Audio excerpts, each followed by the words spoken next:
விநாயகராமிற்கு சுப்பிரமணியன் விருது வழங்குவது மிகவும் பொருத்தம்.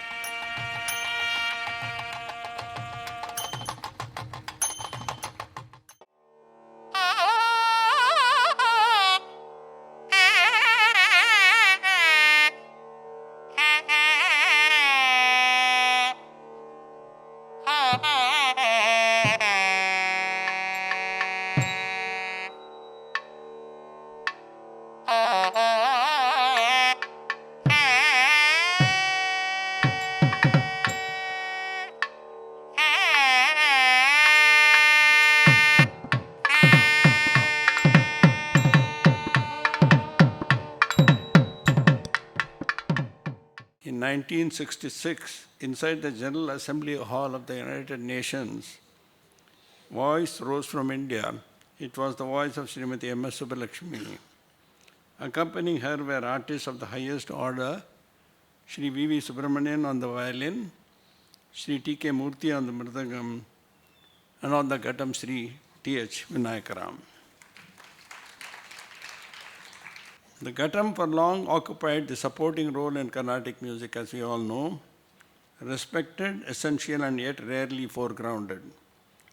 Pulagam Chidambara Iyer is widely acknowledged as the first ghatam vidwan to introduce the instrument in formal Carnatic performance context in the 19th century. But every system evolves when someone adds a new dimension. Trained initially as a mridangam artist under his father, Sri T.R. Harihara Sharma, Sri Vinayakaram brought to the ghatam not only technique but classical intelligence. A repositioning of the ghatam as a principal and solo instrument is closely associated with the artistic trajectory of Sri Vinayakaram, whose work significantly expanded the instrument's technical, expressive, and art and performance scope. He expanded the instrument tonal range, rhythmic complexity, and expressive depth. From my professional life, we would call this true innovation, one that strengthens foundations and builds upward. Sri Vinayakaram's subsequent collaborations extended the instrument's reach beyond the Carnatic framework and absolutely gave a global platform. His every participation in the ensemble, Shakti with jazz guitarist John McLaughlin, violinist L. Shankar and tabla master Ustad Zakir Hussain, positioned the ghatam as a central rhythmic voice with a transnational fusion context. The purpose of this career culminated in his involvement in Planet Drum, the Grammy Award-winning project led by Mickey Hart, making a significant moment in the global legitimization of the ghatam and making Vinayakaram the first South Indian musician to receive a Grammy Award. The ghatam is a single tone instrument. Mridangam has multiple tones. ஒரு கச்சேரியில் அந்த ஒரு single tone இன்ஸ்ட்ருமெண்ட்டை எத்தனை விதமாக, எத்தனை shades of sound, எத்தனை விதமாக அது வாசிக்கலாம், என்ன ஒரு ரம்யமாக வாசிக்கலாம், எவ்வளோ விதமாக அது கொண்டு வரலான்றதுக்கு ஒரு பெரிய ஒரு நிதர்சனமாக பண்ணி எல்லா ஜனங்களுக்கெல்லாம் எவ்வளோ சந்தோஷம் கொடுத்து இந்த கட்டத்துக்கு இவ்வளோ பெரிய ஒரு ஸ்தானம் வந்ததே விநாயகரா மாமாவில் நான் தான் அப்படின்னாக்கா அது மிகையாகாது.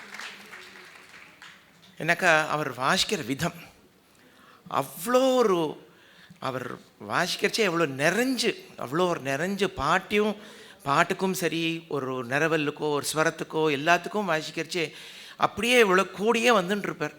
எல்லாத்தோடையும் முக்கியமாக ஒரு நாளைக்கும் அந்த கட்டம் ஆஃப் ஸ்ருதி இருக்காது. ஸ்ரீமதி எம்எஸ் சுப்புலக்ஷ்மி அம்மாவோட நிறைய கச்சேரிகள் வாசிக்க ஒரு பெரிய பாக்கியம் கிடச்சிது லைஃப்பில். அம்மாவோட கச்சேரி வாசிக்கிறச்சே விநாயகராம் அம்மாவையும் கூட வாசிக்கிறதுக்கு உண்டான ஒரு பெரிய பாக்கியம் அதெல்லாம் மறக்கவே முடியாது. விநாயகராம் மாமாவும் நாகராஜன் மாமா, துரை மாமா, அப்புறம் பிரசாத் மாமா இவாளோடலாம் அம்மாவுக்கு வாசிக்கிறதுக்கு உண்டான நிறைய பாக்கியம் கிடச்சிது. அம்மாவுக்கு வாசிக்கிறச்சே அதாவது அந்த எக்ஸ்பீரியன்ஸே தனி. அம்மா பாடுறதே அவ்வளோ ஒரு பரமாமிர்தமாக இருக்கும், அவ்வளோ தேவாமிர்தமாக இருக்கும். அண்ட் இவள் எல்லாரும் ரொம்ப வருஷ காலமாக அம்மாவுக்கு வாசிச்சிருக்கா. அண்ட் அவர் ராமதுரை சார் சொன்ன மாதிரி இந்த யுனைடெட் நேஷன்ஸ் கச்சேரி is testimony to the fact that what a concert can be like, because of the oneness of all the accompanists along with the vocalists. அம்மா பாடுறதுக்காட்டும் ராதாக்கா பாடுறது இருக்கட்டும், எங்கள் குரு ஸ்ரீ விவிஎஸ் சார் வாசிக்கிறது இருக்கட்டும், மூர்த்தி மாமா வாசிக்கிறது இருக்கட்டும், விநாயகரா மாமா வாசிக்கிறது இருக்கட்டும், எல்லாமே ஒரே சவுண்டாக கேட்கும். ஸோ அந்த யூனிசன் ஆஃப் சவுண்ட், அந்த யூனிசன், பிகாஸ் எல்லாருமே அவ்வளோ லைக் மைண்டடாக மேடையில் அவ்வளோ சந்தோஷமாக அண்ட் அந்த சங்கீதத்தை புரிஞ்சுட்டு அந்த சங்கீதத்தை இன்வால்வ் பண்ணி ஏனோ தானோன்னு வாசிச்சதே கிடையாது. ஸோ எத்தனை வருஷமும் கழித்து விநாயகரா மாமாவோட அம்மாவுக்கு வாசிக்கிறச்சு, he knew every single nuance that அம்மா would sing. ஸோ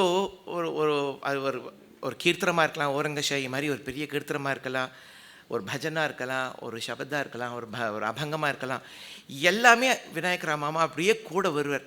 ஸோ கூட வாசிக்கிறச்சே அவர் அந்த ஸோ அம்மா அவ்வளோ 2 தம்புராவும் அவ்வளோ கனகச்சித்தமாக அந்த லக்ஷ்மி சரஸ்வதி தம்புராவை அப்படி சேர்த்துருப்பா. அம்மாவோட சாரீரம் அது 3வது தம்புரா மாதிரி இருக்கும், விநாயகரா மாமாவோட கட்டம் 4வது தம்புரா மாதிரி இருக்கும்.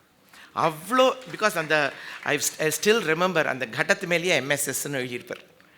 அம்மாவோட ஸ்ருதிக்கு அவ்வளோ ஒரு பர்ஃபெக்டாக அந்த ஒரு because it is very important for the கட்டம் டு பி இன் ஸ்ருதி. ஏன்னாக்கா மேடையில் வந்து ஸ்ருதி ஷேரில் ஏன்னாக்கா அந்த whole exercise is actually redundant. பாடுறச்சியும் சரி, ஃபுடல் வாசிக்கிறச்சியும் சரி, மிருதங்கம் வாசிக்கிறச்சியும் சரி, எது கட்டம் வாசிக்கிறச்சியும் இந்த ஸ்ருதி மாத்திரம் எங்கேயோ இருக்குன்னாக்கா அது கொஞ்சம் விருத்தாசிரமம் தான்.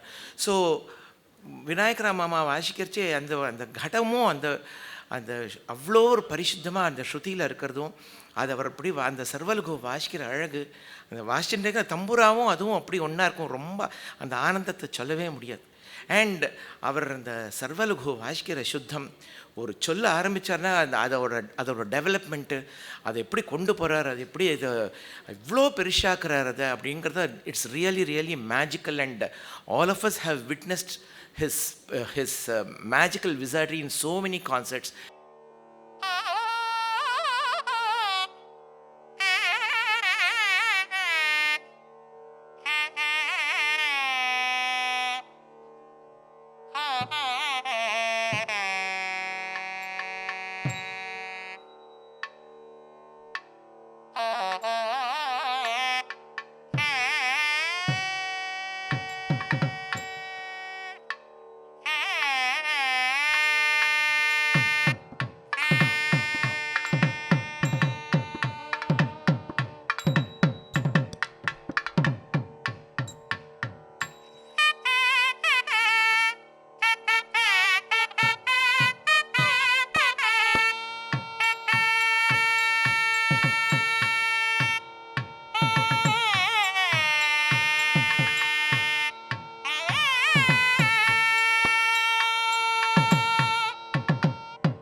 சீதாராமா